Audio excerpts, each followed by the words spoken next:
Mesdames et messieurs, bonsoir. Merci de nous recevoir chez vous dans le cadre de votre émission Impact.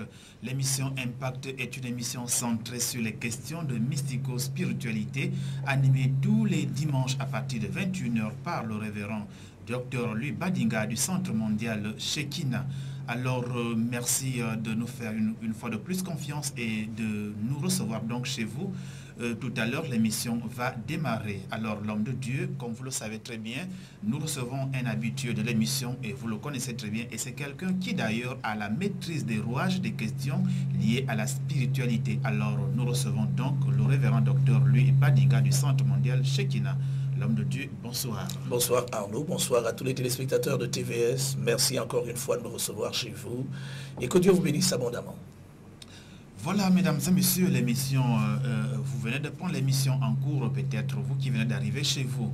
Sachez tout simplement que lorsque l'ange de lumière Lucifer fut jeté sur la terre, avec les anges qui l'accompagnaient, ces derniers ont pris l'appellation de démons et anges.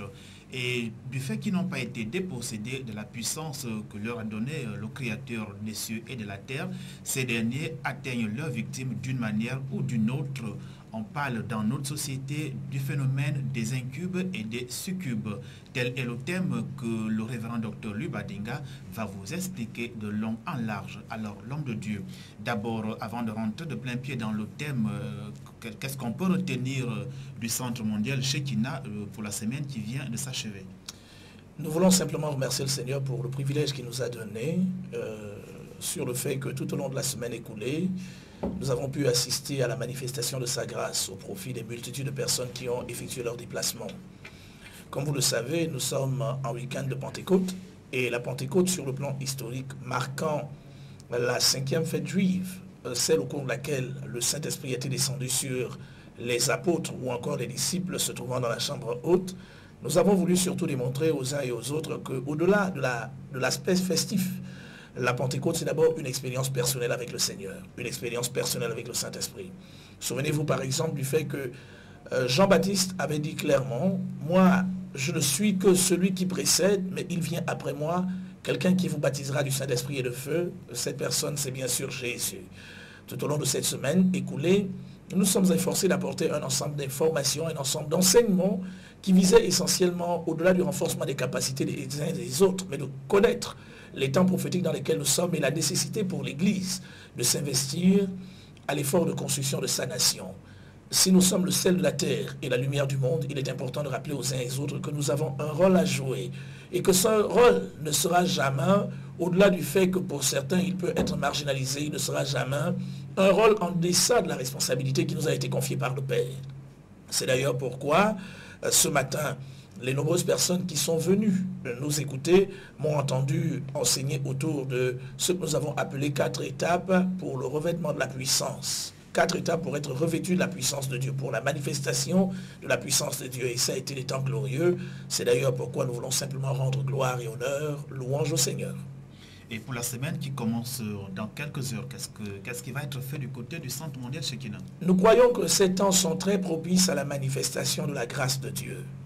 L'Église néo-testamentaire n'est pas différente de ce qui s'est passé à l'époque du prophète Samuel. Non, enfin, je veux dire du sacrificateur Élie. Il est écrit à ce sujet d'ailleurs dans le livre de, je crois, dans le premier livre de Samuel, le chapitre 2, le chapitre 3, d'abord le chapitre 3, ensuite le chapitre 4 et le chapitre 5, que pendant cette période, la parole de l'Éternel était très rare. Et d'ailleurs, le clergé s'était complètement compromis, ce qui avait entraîné ce qu'on va appeler, une espèce d'apostasie de la foi. Les gens avaient abandonné la foi authentique. Et c'est au cours de cette période d'ailleurs que Dieu est venu se révéler à un jeune homme du nom de Samuel, et c'est Samuel qui a pu rétablir l'autel sur lequel, ou encore à travers lequel la gloire et la puissance de Dieu ont commencé par se manifester. Il faut le dire, la prophétie qui assure le Gabon ne sera jamais remise en cause, car ce n'est pas par une volonté d'homme, ou encore poussé par des hommes, que d'autres hommes ont parlé comme ça. Nous le savons, c'est poussé par Dieu que des hommes se sont levés pour déclarer un ensemble de choses. Si le Gabon a été déclaré centre spirituel de l'Afrique par ce qu'on va appeler la providence divine, ce ne sont pas des individus ou encore les circonstances qui empêcheront la prophétie divine de s'accomplir. Pour notre part, nous voulons être comme les fils d'Issachar, selon le livre de 1 Chronique, chapitre 12, à partir du verset 32, qui avaient la capacité de discerner les temps dans lesquels ils étaient. Et nous pensons que les temps actuels sont propices à ce qu'on va appeler la manifestation d'une nouvelle génération de fils et de filles de Dieu, des hommes qui comprennent comment leur Père agit. Souvenez-vous que le voleur ne vient que pour dérober, ne venant que pour dérober. Les véritables fils du Père ont la capacité d'entendre et de reconnaître la voix du Père et de marcher sur ses traces. C'est ce que nous efforçons de faire, c'est d'ailleurs pourquoi nous sommes dans des temps de rafraîchissement. Et tout le Centre mondial Shekinah est pleinement engagé dans ces temps. À l'instant où je vous parle d'ailleurs, Arnaud, je reviens du Centre mondial Shekinah, où ce soir nous avons eu une réunion de rafraîchissement, une réunion tout à fait exceptionnelle.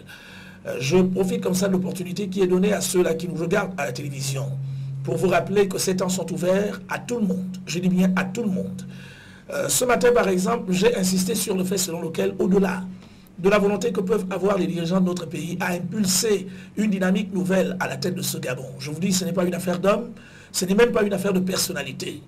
Aussi longtemps que les pesanteurs mystico-spirituels à l'intérieur desquels nous évoluons vont continuer à prévaloir, malheureusement, ce qui va se passer, c'est que la volonté des plus hautes autorités de notre pays se heurtera comme à une espèce de force, à une espèce de bouclier. C'est pourquoi nous croyons que nous avons le temps, l'opportunité d'invoquer le Seigneur, de crier à lui.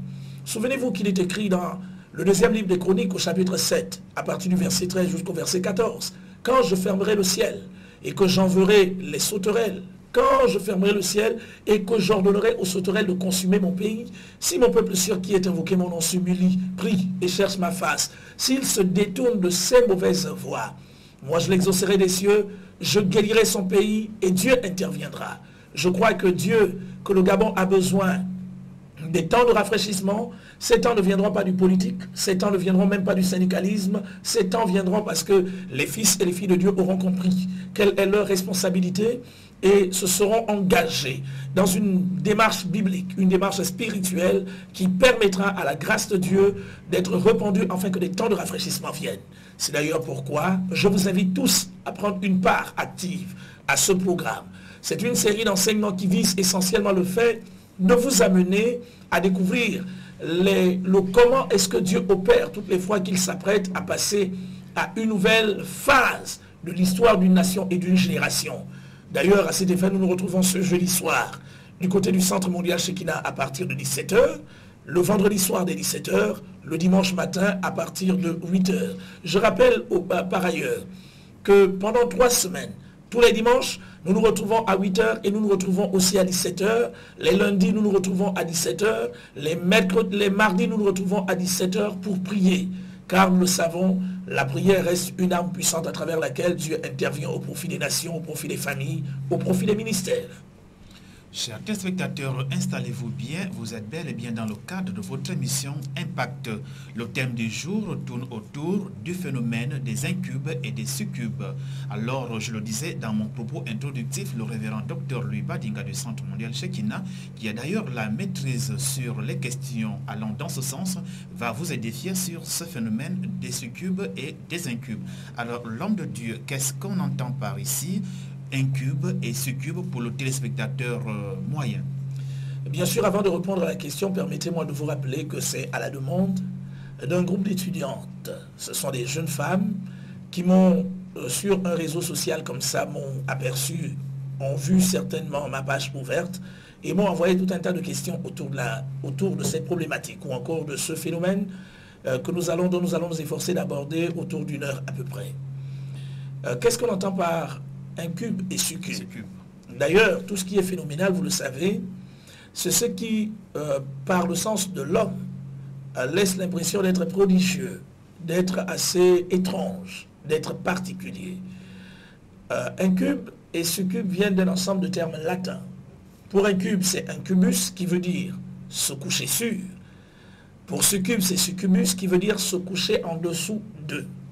En fait, de façon concrète, il s'agit de certaines forces qui souvent viennent au contact des êtres humains pour avoir des rapports sexuels avec eux dans la nuit et particulièrement au cours de leur sommeil.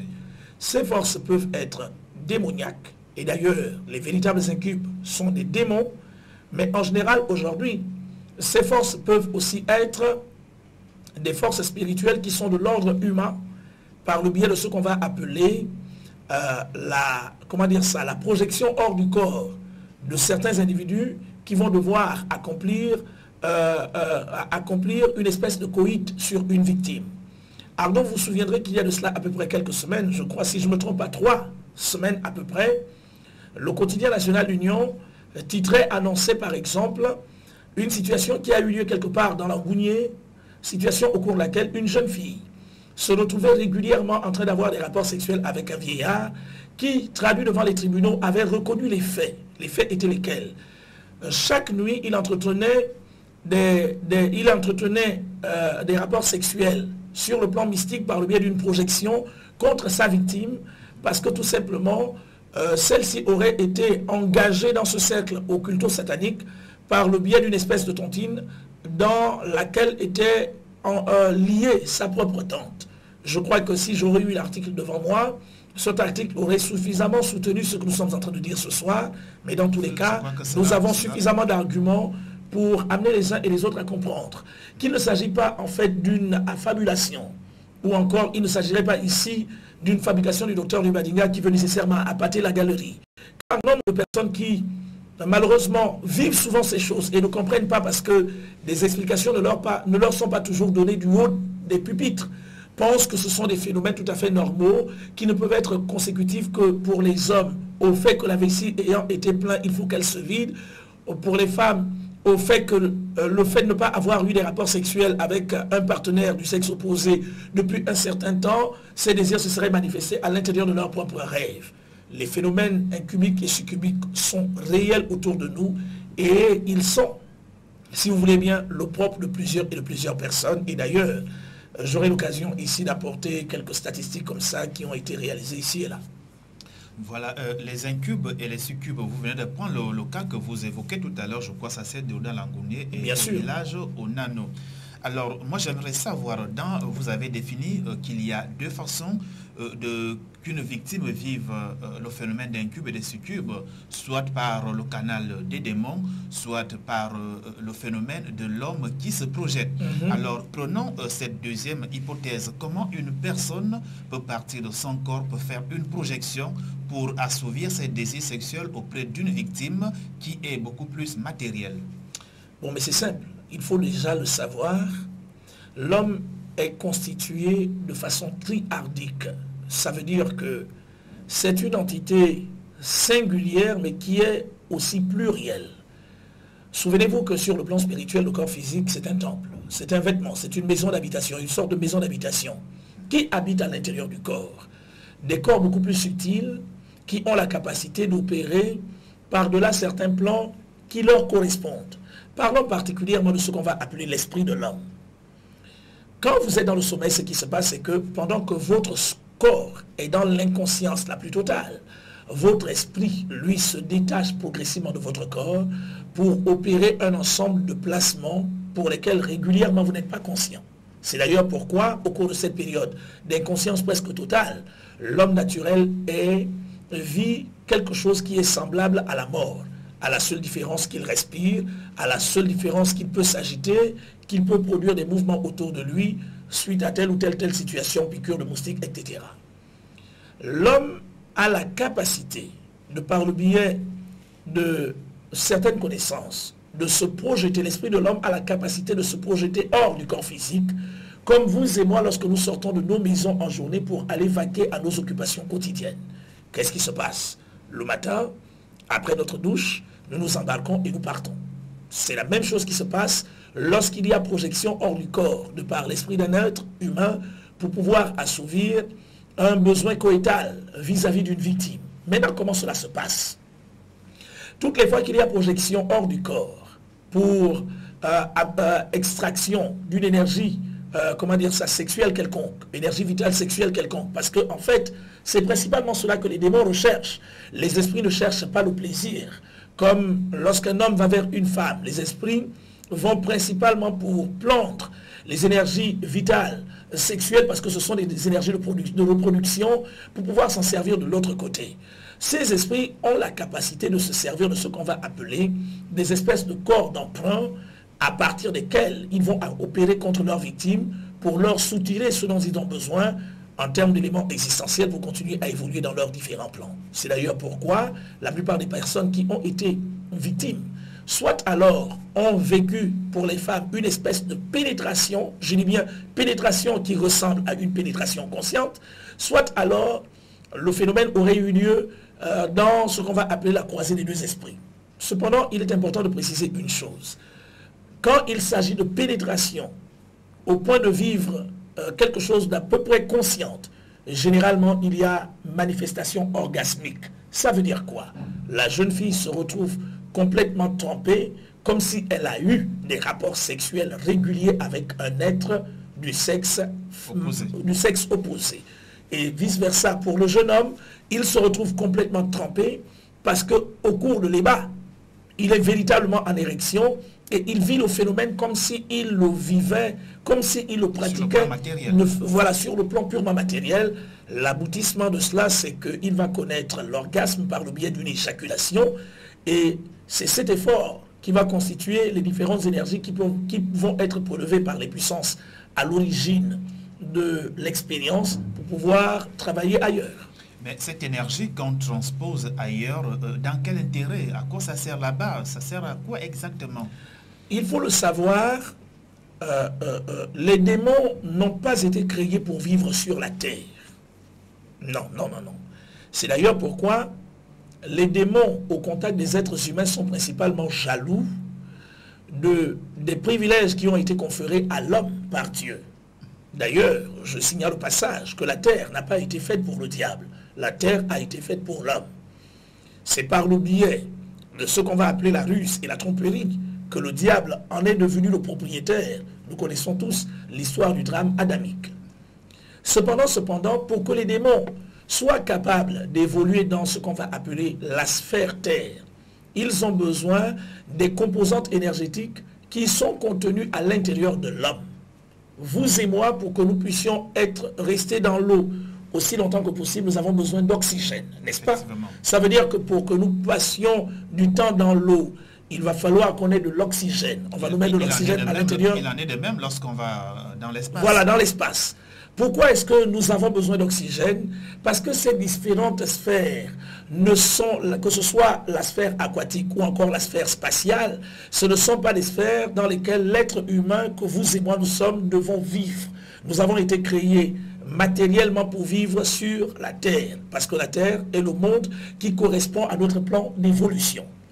Les démons ne pouvant pas évoluer sur la Terre, ils ont besoin d'une espèce d'oxygène. Cet oxygène, c'est ce que l'on appelle l'énergie vitale, c'est-à-dire l'énergie qui est contenue à l'intérieur, l'énergie de vie qui est contenue à l'intérieur de l'homme. Mais pour que les démons s'accaparent de cette énergie, ils ont besoin de la déposséder. C'est pourquoi en Jean au chapitre 10, le verset 10a dit « Le voleur ne vient que pour dérober, égorger et détruire. Moi je suis venu afin que mes brebis aient la vie et qu'elle l'ait avec abondance. » Donc en fait, l'expérience débat, l'expérience sexuelle que va vivre la victime, homme ou femme, face à un esprit, vise essentiellement pour cet esprit le fait de piller, de voler, de prendre l'essentiel des énergies vitales qui sont contenues à l'intérieur de l'homme ou de la femme, c'est-à-dire de leur victime, pour pouvoir s'en servir. Ça, c'est dans le cas particulier des démons. Maintenant, dans le cas particulier de l'esprit humain, qui, lui, par le biais d'une projection, va assouvir un besoin bestial sur le plan sexuel contre une victime. Pourquoi un esprit humain a-t-il besoin de ça? Parce que certains hommes pensent à tort que le seul moyen à travers lequel ils peuvent se renforcer spirituellement passe nécessairement par la dérobade ou encore la dérobation des énergies qui sont contenues chez autrui. Dans ce cas d'espèce, vous allez vous rendre compte qu'aujourd'hui, il y a ce qu'on va appeler une manifestation criarde et récurrente des actes de perversité.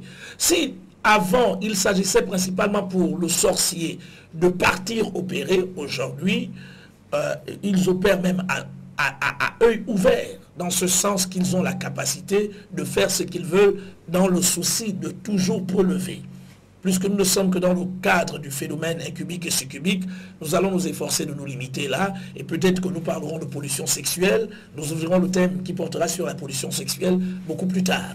Donc ça veut dire que, pour revenir à ce que j'ai déjà dit, que ce soit pour l'homme ou pour le démon, chaque être est en quête d'un peu plus d'une quantité d'énergie supérieure à celle qu'il a pour pouvoir opérer dans son domaine de compétence ou encore dans son domaine de prédilection. La recherche effrénée de ces énergies a entraîné plusieurs chez les êtres humains à quitter leur propre corps pour tenter d'aller opérer contre des victimes chez lesquelles ils trouveraient les différentes énergies dont ils ont besoin.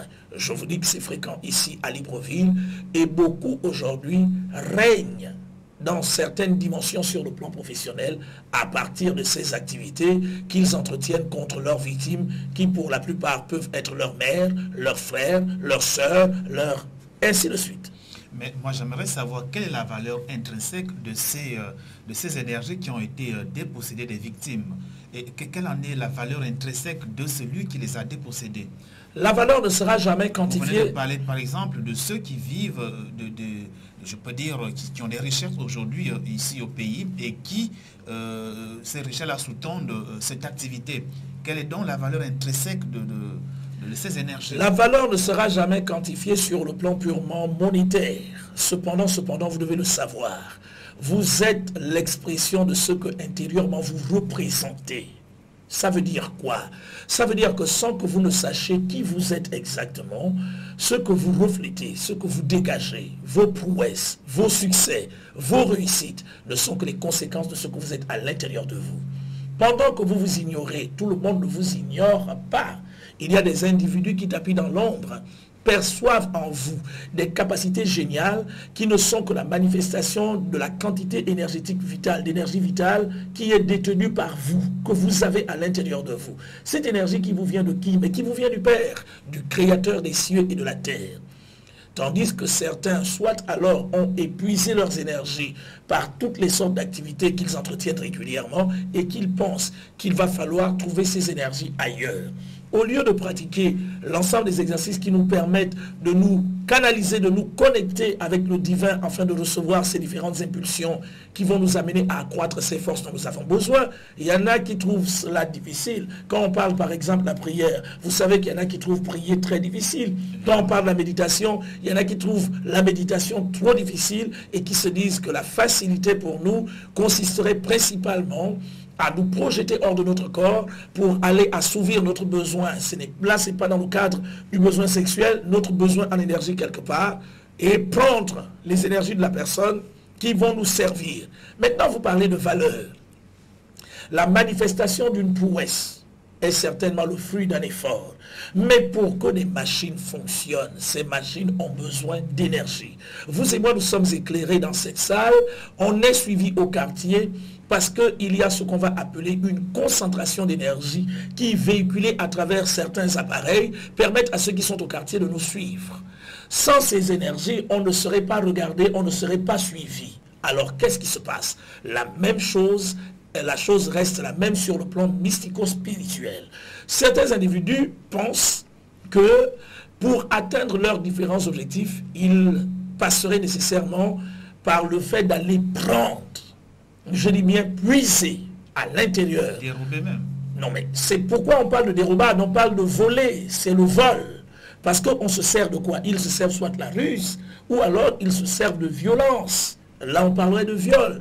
Et là on se sert de, se servant de ce moyen, la personne ne veut pas et généralement n'est pas consentante, mais comme elle est ignorante, elle devient la victime potentielle de ces gars-là qui viennent puiser en elle et s'en servir. Les conséquences finales, c'est que la personne qui est la victime, elle s'appauvrit, elle s'amaigrit, tandis que l'autre qui vient prendre chez elle ne fait que prospérer, avancer en se servant de ce qu'il puise chez sa victime. Là, vous venez d'évoquer le phénomène des incubes et des succubes sur un plan. Mais moi, j'aimerais savoir, il y a des personnes dans notre société qui vivent des rapports solitaires. Et ils en ont fait aujourd'hui, je peux dire, une pratique de manière constante. La masturbation. Voilà, la masturbation. Il faut l'appeler par son nom. Alors, moi, j'aimerais savoir, est-ce que dans le cadre de la masturbation, il ne s'agit pas également des incubes et des succubes? Non. Cependant, attention. La masturbation, ici sur le plan spirituel, peut être vue comme ce qu'on va appeler l'exercice d'une oppression démoniaque sur la constitution psycho-émotionnelle de l'individu, le poussant à poser un acte. Pourquoi? Parce qu'en mysticisme, l'acte est l'élément qui confère de la valeur à ce qui est posé. L'acte est l'élément qui ouvre une porte invisible, une porte métaphysique à travers laquelle les forces occultes, les forces spirituelles vont devoir détenir sur la victime un ensemble de droits. Maintenant, je dis quoi? Si vous allez, à certains endroits vous exposer et que les forces qui pilulent autour de vous s'aperçoivent que vous êtes détenteur d'une forte énergie vitale, à défaut pour ces forces d'avoir des rapports sexuels avec vous, ces forces peuvent exercer contre votre personne ce qu'on appellera une pression, c'est-à-dire une espèce de pression exercée à l'intérieur de votre constitution psychique au point de vous amener à fantasmer. La fantasmation va être l'ensemble de ces images qui, entretenues, vont vous mettre complètement en chaleur. Et de cet état que vous avez cultivé par le biais de vos pensées, vous allez être poussé à poser un acte sans savoir que pendant que vous vous frottez les parois de votre sexe, il y a une entité là qui n'attend que boire, consommer les différentes énergies que vous allez déployer afin de s'en servir ailleurs. Mais là, on ne parle pas de phénomène incubique et succubique. Dans ce cas tout à fait particulier, on parlera principalement de l'exercice d'une oppression démoniaque sur une victime, l'entraînant à poser lui-même ce genre d'actes, des actes qui désormais vont le lier. C'est d'ailleurs pourquoi l'habitude devenant une seconde nature chez les uns, il devient souvent difficile pour plusieurs d'arrêter cette pratique qui, à la longue, les amène même à penser que la solitude est le meilleur moyen. Mais du fait de pratiquer la masturbation de manière involontaire, est-ce que cela, c'est pourquoi je demandais si cela ne peut pas être vu sous l'angle des incubes et des succubes? Il n'y a pas de masturbation involontaire. Lorsqu'on parle de masturbation, on parle de... Parce que vous disiez tout à l'heure que c'est une oppression démoniaque. Attendez. L'oppression, c'est une proposition qui vous est faite. Vous avez la responsabilité de l'accepter ou de la refuser. Ça veut dire que si je vous fais une proposition que vous jugez alléchante, vous l'acceptez. Si vous jugez cette proposition dangereuse pour votre santé, votre avenir, vous la refusez. Les démons ne viendront jamais, attendez, s'asseoir, contrôler votre volonté pour vous amener à poser l'acte. Sinon, alors dans ce cas tout à fait particulier, l'homme deviendrait un automate. Or, les automates, ce sont les fous, les automates, ce sont les Mongols pour lesquels les autres décident, à la place desquels les autres décident. Tandis que vous et moi, nous sommes des personnes sensées, des personnes ayant notre tête entre nos deux épaules. Dans ce cas tout à fait particulier, que feront les puissances des ténèbres? En général, elles vont exercer contre vous et moi des pressions, je dis bien des pressions. Ces pressions vont être capitalisées par le fait qu'un ensemble d'images vont commencer par nous être présentées. C'est ce que l'on appelle la fantasmation. En fait, cette fantasmation n'est que la contemplation de certaines images érotiques, patati patata, et ce sont ces différentes images qui mettent la victime en chaleur. Jusque-là, l'acte n'a pas été encore posé. La victime n'est que sur le chemin de la pose de l'acte. Ce n'est qu'après que l'acte aura été posé que celui-ci sera validé dans l'invisible comme comme un acte ayant été posé qui aurait ouvert, qui ouvrira une porte, une espèce de porte métaphysique à travers laquelle les puissances des ténèbres opéreront désormais contre la victime. Donc ça veut dire que là, on ne parlera pas de phénomène incubique et succubique, on ne parle de phénomène incubique et succubique que lorsqu'il y a un rapport sexuel consentant ou non au cours du sommeil avec un esprit, soit-il démoniaque ou encore avec un esprit de l'ordre humain, se manifestant contre la victime sous la forme soit d'un amant, d'un ex-partenaire ou encore de quelqu'un que nous connaissons, que nous côtoyons et qui vient certainement nous forcer à poser ce genre d'acte.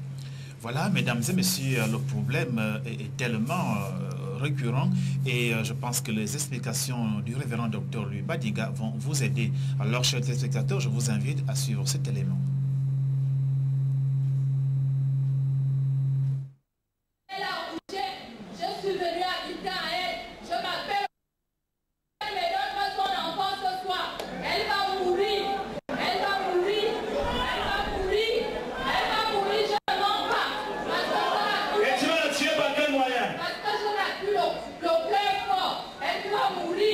Elle doit mourir, elle est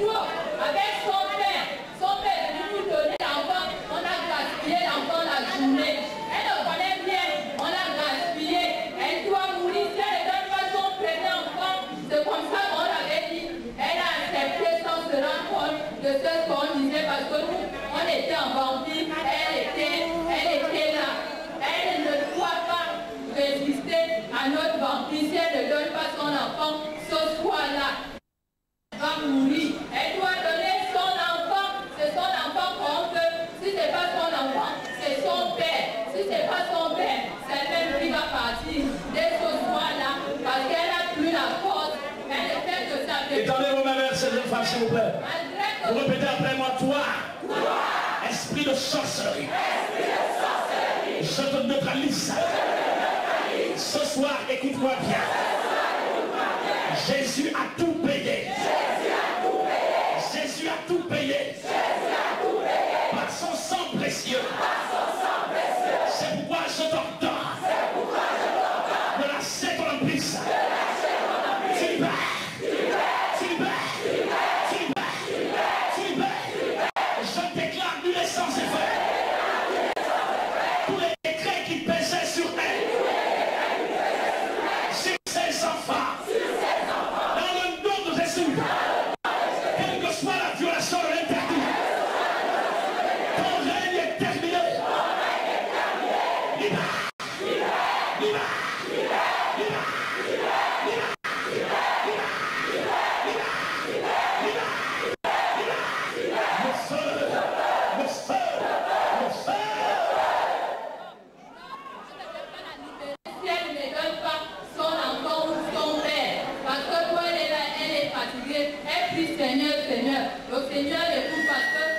Est-ce que vous comprenez de quoi il s'agit?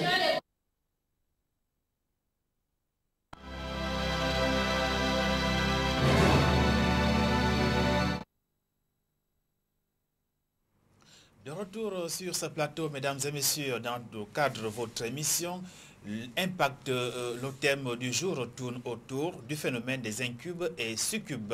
Nous avons déjà évacué la première partie, nous sommes de plein pied sur la deuxième partie. Alors, toujours en compagnie, comme je le disais tout à l'heure, du révérend docteur Badinga du Centre mondial Shekinah. Alors, l'homme de Dieu, nous avons évoqué là tout à l'heure le phénomène des incubes, par rapport aux démons, les anges déçus, et nous avons également parlé du problème des incubes par rapport à la projection de l'homme. Alors moi j'aimerais savoir, nous vivons un phénomène lorsque nous grandissons, lorsque la jeune fille ou alors le jeune garçon grandit, dans sa période de puberté, il peut vivre des rêves parfois érotiques qu'on peut appeler la découverte de soi. Est-ce qu'on peut assimiler ces rêves érotiques au phénomène d'incubes et succubes? Attendez, ne confondons pas ce qu'on va appeler le rêve érotique et l'éjaculation qui ne serait liée qu'à la procédure normale d'évacuation chez le jeune homme particulièrement du trop-plein qui est à l'intérieur, qui se retrouve à l'intérieur de sa bourse, de ses testicules. Non. J'ai eu moi le privilège d'être venu au Seigneur très tôt, très jeune, et je sais de quoi je parle. Ça veut dire que le milieu auquel j'ai appartenu au départ de ma vie chrétienne était un milieu si moraliste que je n'ai pas été au contact sexuel des femmes très tôt. Non, non, non, jamais. Mais c'est pourtant, il m'arrivait de vivre ce que je pouvais appeler, ce qui a été appelé à cette époque, la découverte de soi, mais surtout l'évacuation tout à fait naturelle par le biais du rejet à l'extérieur de mon corps, du trop-plein qui était effectué, qui était à l'intérieur de la bourse. Lorsqu'on parle de rêve érotique, le rêve érotique peut provenir de deux principales sources. Le premier, l'ensemble des pensées ayant été entretenues, nourries, portant essentiellement sur tous les fantasmes vécus au cours de la journée. Et tout à l'heure, au cours de l'explication portant sur les réalités de la masturbation, j'ai apporté une démonstration pour amener les uns et les autres à comprendre qu'il est important de ne pas jouer avec ses pensées, parce que l'homme est tel que sont les pensées de son cœur. Ça veut dire quoi? Le monde est fait sur ce qu'on va appeler les plans, et chaque plan vibre sur une espèce de fréquence. Lorsque vous vous permettez d'entretenir un ensemble de pensées, ce que vous ne savez pas, c'est que vous vous connectez à un plan sur lequel désormais vous vibrerez, sur la fréquence de laquelle désormais vous vibrerez.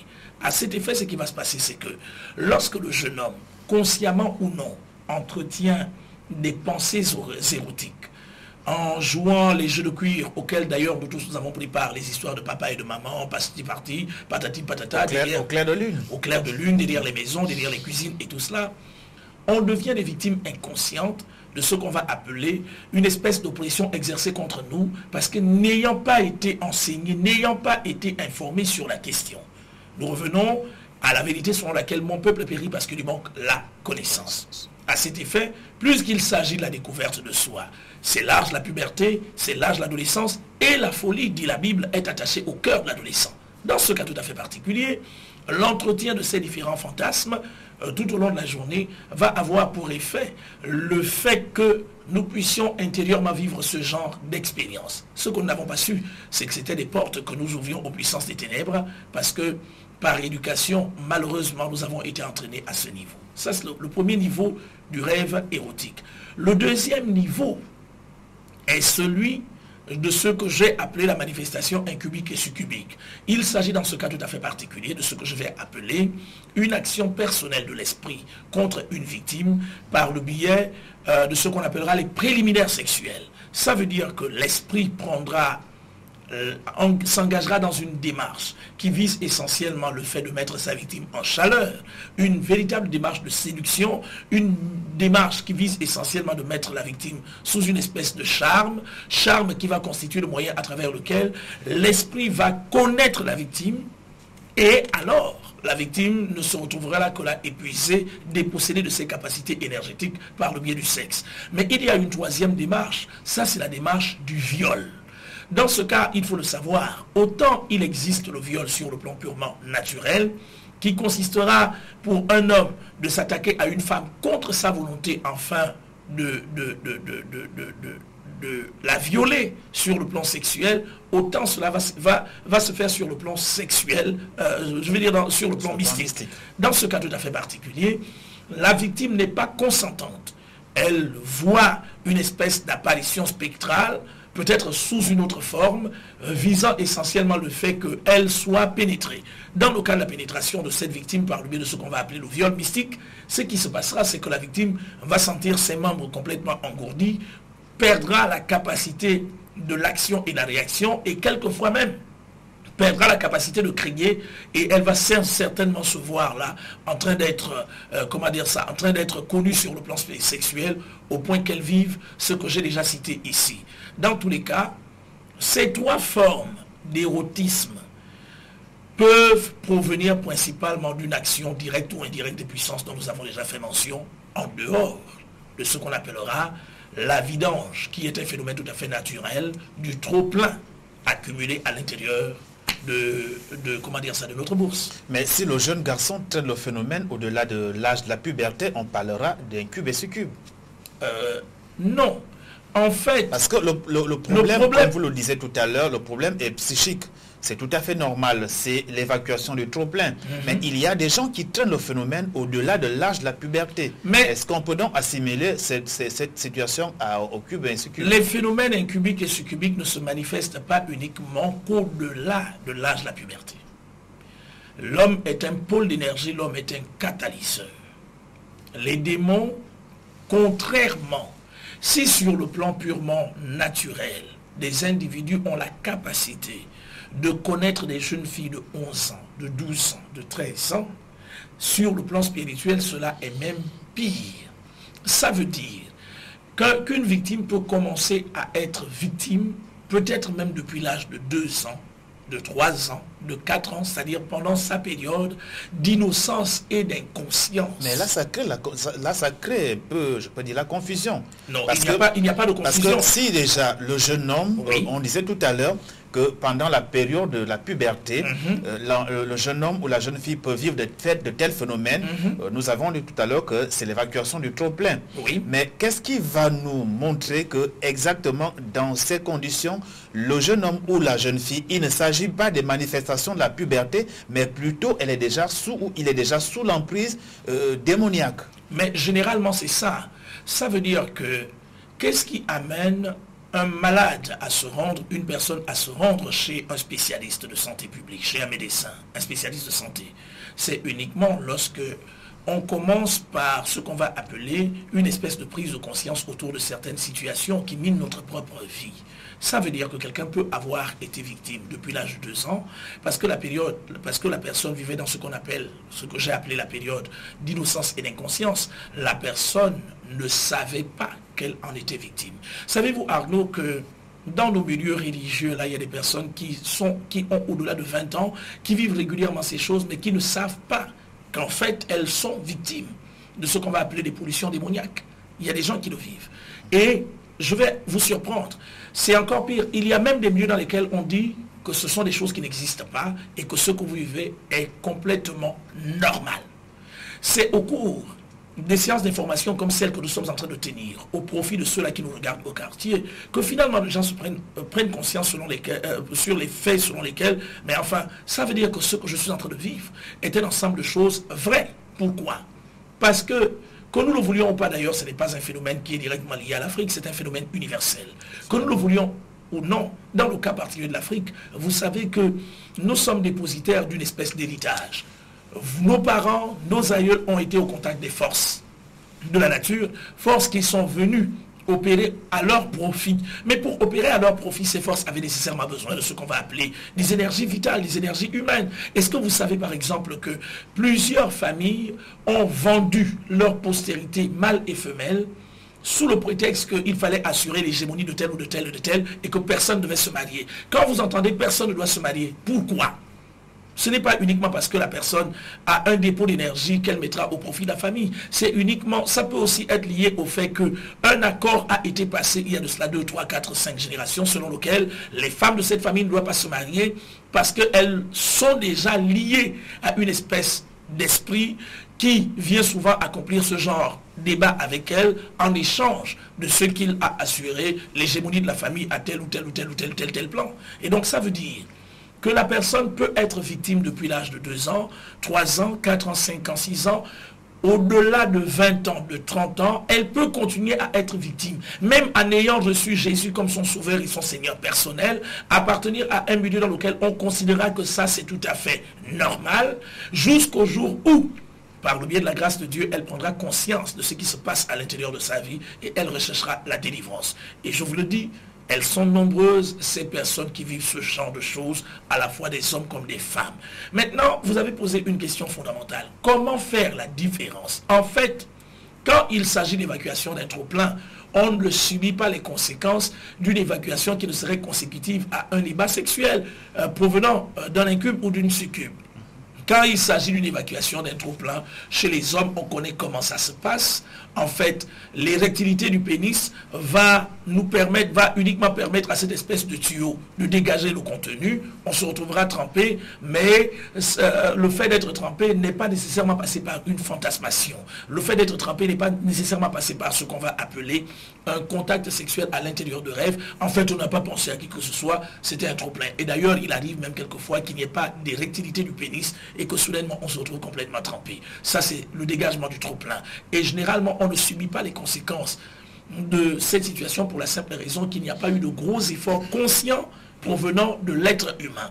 Or, le rapport sexuel qui proviendrait d'une activité incubique ou succubique, lui, passe nécessairement par l'effort conscient de la victime, parce que c'est cet effort qui va constituer le moyen d'évacuation des énergies dont a besoin le démon, ou encore la personne projetée, l'esprit de la personne projetée, pour pouvoir s'en servir de l'autre côté. Et je vous dis que les conséquences sont pathétiques, elles sont véritablement pathétiques. Oui, mais entendons dans les conséquences, la personne qui est victime du phénomène des incubes et succubes, quelles sont les manifestations sur le plan naturel, sur le plan matériel? Qu'est-ce que la personne voit de changeant dans sa vie, allant dans le sens de la négativité? Déjà, nous avons planté le décor par le biais des manifestations érotiques au cours du sommeil qui, souvent pour ceux qui sont assez éveillés, est souvent vu sur le plan des rêves. Maintenant, vous parlez de quand vous êtes dépossédé de votre énergie, qu'est-ce qui se manifeste? Vous êtes fatigué, vous êtes épuisé en termes d'accomplissement les choses deviennent compliquées parce que vous n'avez pas les énergies nécessaires pour votre plein accomplissement, votre plein épanouissement. Il y a un phénomène de vieillissement plus loin. Parce que lorsque les esprits viennent s'accoupler avec vous, les esprits portent sur eux des espèces de parasites maléfiques. Vous voyez un peu ce que fait le moustique contre l'homme. Le moustique vient prendre de notre sang et qu'est-ce qu'il nous laisse à l'intérieur du corps? Le paludisme. Il nous laisse le paludisme. La chose reste la même pour les puissances des ténèbres. Lorsqu'il y a contact, ça veut dire nécessairement que le contact va avoir au profit de l'esprit, ce qui se passera, le contact aura pour conséquence le fait pour l'esprit de déposséder à sa victime l'énergie. Mais au profit de la victime, qu'est-ce qui se passera? La victime va recevoir ces espèces de parasites maléfiques à l'intérieur de son corps, parasites qui vont l'amener à le fatiguer, à faire en sorte qu'il ne soit pas capable de s'accomplir. Il va commencer à développer des phénomènes tels que la négligence, l'apathie à certains niveaux, et il va même se passer que tout effort, que ce soit physique ou cérébral, la victime se retrouvera toujours fatiguée. Regardez un tout petit peu l'adolescence gabonaise. La Bible dit, jeunes gens, ne réveillez pas l'amour. Savez-vous que plusieurs, aujourd'hui on parle d'échec scolaire, le phénomène de l'échec scolaire. Savez-vous qu'une grande partie de notre jeunesse est livrée à elle-même par le biais de ce qu'on va appeler la victimisation régulière par ses esprits? Ce qui fait qu'aujourd'hui, quand vous trouvez une adolescente gabonaise devant ses cahiers, mais il y en a qui ne travaillent pas. Je ne suis pas ici en train d'insulter l'adolescence gabonaise, non, pas du tout. J'aime trop ce pays et je crois que ma contribution vise essentiellement l'éveil des consciences. Effectivement. Et pourtant, vous allez voir quelqu'un sur un livre ou sur un cahier, mais il ne lit pas. En fait, le cahier n'est ouvert que pour faire plaisir à ceux qui sont autour, c'est-à-dire les parents, les amis. En réalité, la personne fantasme. Mais pendant qu'elle est en train de vivre ses fantasmes, qu'est-ce qui se passe? Elle ouvre des espèces de portes aux puissances des ténèbres qui vont venir puiser en elle. Et regardez, vous allez vous rendre compte que la plupart de ces élèves ont du mal à quitter le lit le matin. Pourquoi? Parce qu'elles sont fatiguées. La fatigue n'est qu'une manifestation qui serait presque conséquente à quelqu'un qui a eu un rapport sexuel régulier. La personne est régulièrement fatiguée, elle est régulièrement épuisée, elle est paumée et en termes d'accomplissement, c'est difficile. C'est pour dire en fait que lorsque vous avez été dépossédé de toutes vos capacités énergétiques, sur le plan de l'opérationnalité, les choses deviennent compliquées. Et je vais aller pire. Quand on vous a dépossédé ces capacités énergétiques, même le magnétisme attractif que vous pouvez exercer sur telle ou telle personne, vous ne l'exercez plus. C'est ce qui explique que vous allez voir par exemple des belles femmes dans Libreville, mais qui n'attirent rien. Elle est belle, elle se farde comme elle le peut, avec tout ce que vous connaissez qui se vend dans des centres, des instituts de cosmétiques et tout cela, mais elle n'attire personne. Et régulièrement, ce qui se passe, c'est que quand les hommes vont vers ces femmes, parce qu'elles sont vides, donc elles n'ont plus de magnétisme retentionnel permettant de retenir celui qui vient vers elle. Ça dure 1 ou 2 jours, ou 2 ou 3 semaines, ou 2 ou 3 mois, le temps que rapidement celui-là aussi la connaisse, ensuite il barre. Et ça c'est régulier, je dis bien régulier chez nous. C'est vice-versa. Je ne m'adresse pas uniquement ici aux femmes. Il y a aussi des hommes qui vivent ce genre de choses. Pour la simple raison qu'il semble que chez certains hommes, les succubes ont établi leur demeure dans leur maison au point de faire en sorte que toutes les fois que l'homme va être au contact d'une personne du sexe opposé, c'est-à-dire d'une femme, c'est la succube qui va chasser la femme. Bizarre. Et pourtant c'est vrai. Donc ça veut dire que l'incapacité de s'établir, je dis bien de s'établir dans un ménage durable et prospère peut venir de ces phénomènes. L'incapacité de voir ces entreprises prospérer peut venir de ces phénomènes. L'incapacité de féconder, parce que ces différents parasites, lorsqu'ils sont introduits à l'intérieur de la partie sexuelle d'une femme, peuvent se transformer en corps étranges au point que ces corps peuvent être reconnus sur le plan scientifique comme étant ce que nous connaissons tous, les myomes, les fibromes, les kystes et toutes ces choses. Il y a des femmes qui vivent aujourd'hui les phénomènes de trompe bouchée qui ne relèveraient pas de l'ordre organique des choses, mais phénomènes de trompe bouchée qui ne seraient consécutifs qu'à ce qu'on va appeler les parasites transmis par le biais du rapport, les parasites maléfiques transmis par le biais du rapport sexuel. Je ne parle pas de ce que je ne connais pas, car je suis au contact de ces choses de façon régulière. Je dis bien tous les jours, et même encore ce matin, j'ai été au contact de ces situations où vous entendez des puissances des ténèbres se manifestant à travers un corps qui vous disent « c'est ma femme, je n'ai pas l'intention de la laisser partir et d'ailleurs, qui a dit qu'elle fera des enfants? J'ai bouché ces trompes à travers mon sperme maléfique », des choses comme ça. Des choses bizarres et pourtant des choses qu'il faut vivre pour certainement en cerner les différents contours. Mais l'homme de Dieu, lorsque vous évoquiez au début le phénomène de Langounier, on se rend compte que la victime n'était pas consciente de ce qui lui arrivait.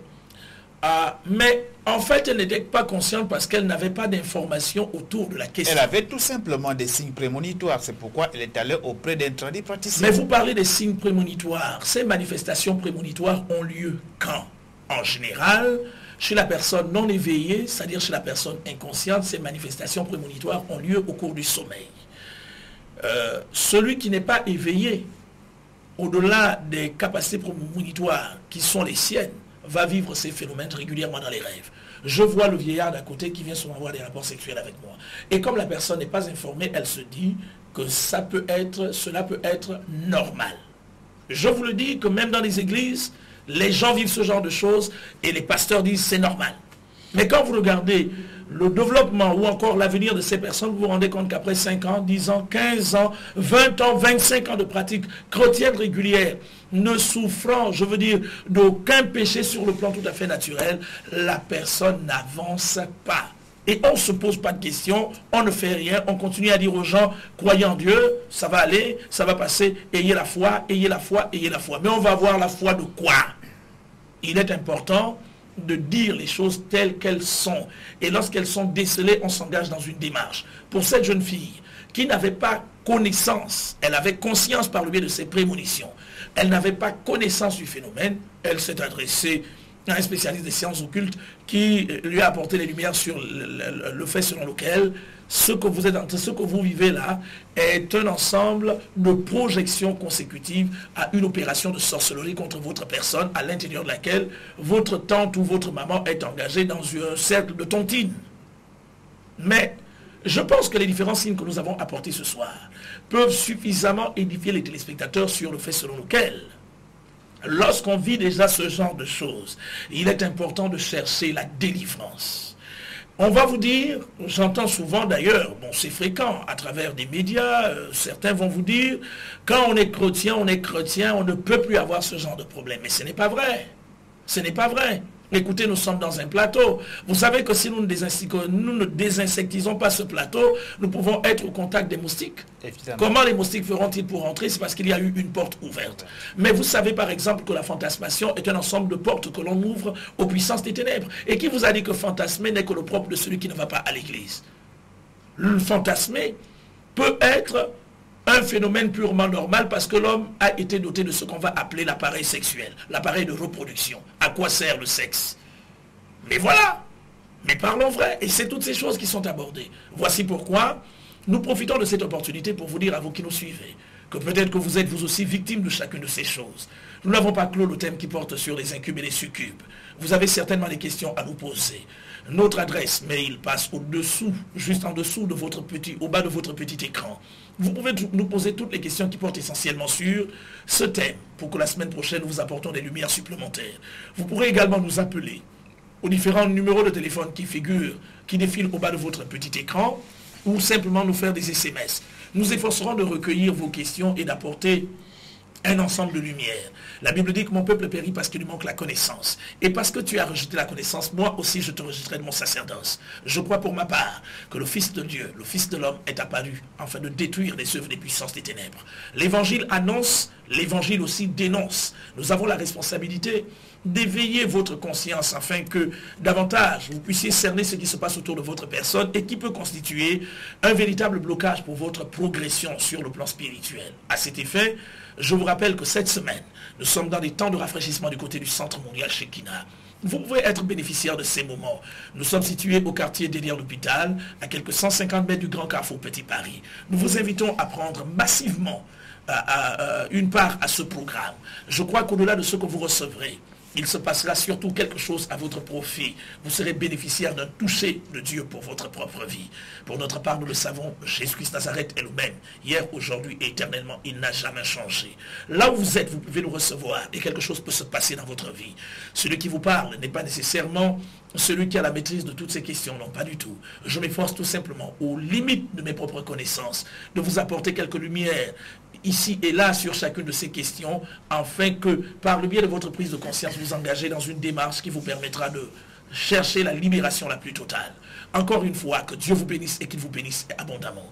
Nous avons été heureux d'être au contact de votre personne par le biais de la télévision. N'oubliez pas que tous les mardis, tous les mercredis, je crois, autour de 10 heures, cette émission est rediffusée sur TVS 703.25. Encore une fois, que Dieu vous bénisse et qu'il bénisse notre pays. La semaine prochaine, nous reviendrons sur la question.